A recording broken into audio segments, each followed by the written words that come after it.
Hello everyone. In today's video, we're going to be talking about how to set boundaries with your significant other.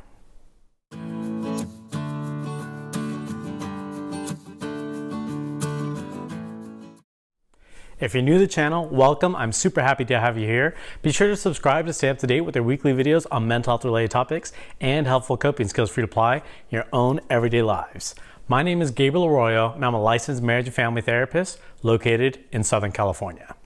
So in today's video, we're going to be talking about a little bit of a difficult topic because it's dealing with boundaries, and more specifically, how to set boundaries with your significant other.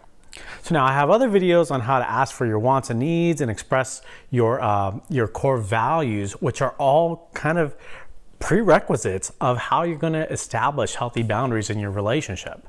Now, it really depends on your relationship and what your boundary is. So I think a fair one to say that could be pretty common is like, don't cheat on me, right? That's pretty common within our relationships of, hey, don't interact with another person in an inappropriate way. Well, depending on your relationship, right? I'm going to say that's a fairly common one though. So that seems like that's probably kind of an easy go-to, but what about the little intricate details on what other boundaries there could be? So let's say talking to just other members of the opposite sex or same sex, or staying out late with friends, or contact information and contacting other people, or contacting yourself. So how do you establish those healthy boundaries in your relationship with your significant other? First things first is knowing your values. So knowing those core values of what's important to you. You can't really establish a healthy boundary with your significant other if you don't know what's important to yourself. So knowing what's important to you and knowing what your values are, so that way you can establish that healthy boundary. The second thing is just asking very clearly for your wants and needs, expressing yourself of what's important to you. And once again, check out that video of asking for your wants and needs, and then also expressing your core values to your significant other. So we're expressing our wants and needs very directly. So we're telling that person, our significant other, of what's important to us and what we need from them and what that's going to look like. And then we ask for the boundary.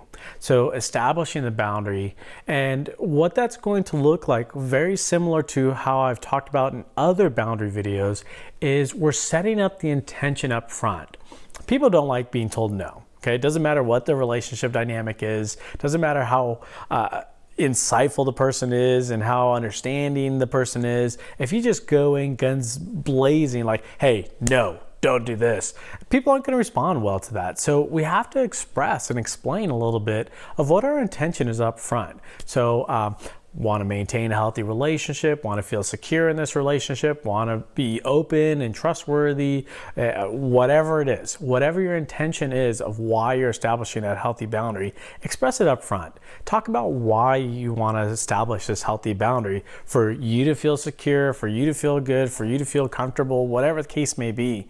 And it really doesn't matter how silly, I guess, quote unquote, silly you might view the boundary or the other person might view the boundary. Once again, if we followed rule number one of knowing our core values, we should be solid with being able to establish that as a healthy boundary. And if this is our significant other that cares about what's important to us, they're going to be more inclined to listen, especially if we're expressing our wants and needs and communicating of why it's important to us with that intention up front. So if I were to establish so this might sound a little silly for other people, and that's completely fine. This is a value for me. For me, I find it inappropriate if I were to dance with another woman. So I make that a boundary for myself. And I ask that of my wife as well. I think it'd be inappropriate to dance with another man. Now, of course, there's obviously different levels of dancing.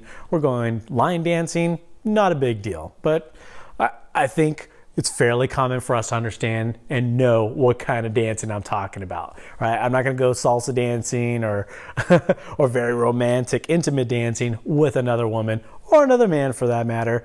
And I asked my wife for the same thing. That's a boundary we have in our relationship. And now when I set that boundary, or we discussed that boundary, I talked about what dancing means to me and how it's a very intimate gesture that I only want to do with my wife. And she expressed the same sentiment. She understood. We had a conversation about it, and we established that as a healthy boundary for our relationship. So now, of course, your boundaries are going to be different, or maybe they're the same, and that's cool. But the way that was expressed was we talked about the intention. It was a value of mine, and I was very clear about that. I asked very clearly for what I wanted and needed, and I set the intention up front just for us to have a mutual respect and healthy relationship and communication. I've talked about other boundaries that we've established in our personal relationship about not yelling and not calling names. So those are also the same type and communication that we've shared of establishing healthy boundaries in our relationship. So the first thing is knowing your own values in your relationship. Second thing is just asking very clearly for your wants and needs. And third thing, when you're establishing that boundary, just being clear and concise and expressing your intention very clearly when you're establishing that boundary. So we're not talking about consequences. We shouldn't have to go that far with our significant other. If we followed all three of these steps, we're just expressing it and we're throwing it out there saying, hey, this is something important to me. This is a boundary I would like for our relationship. Now, if it's not accepted well, please comment below. Let's talk about it a little bit more. Obviously, this is just a framework of what should work, hopefully, in healthy communication. And if it doesn't work, then we're going to be talking about a little bit different scenarios. And then comment below if we want a video on that, how to troubleshoot if somebody is infringing on our boundaries, if our significant other isn't following suit with our healthy boundaries in our relationship. Or what happens if they don't think that our values are the same or our boundaries are worth it. So please comment below. I hope that's not a circumstance that anybody has to experience, but if you have that as a question, please comment below and we'll look at that together. If you have any other questions, please feel free to comment.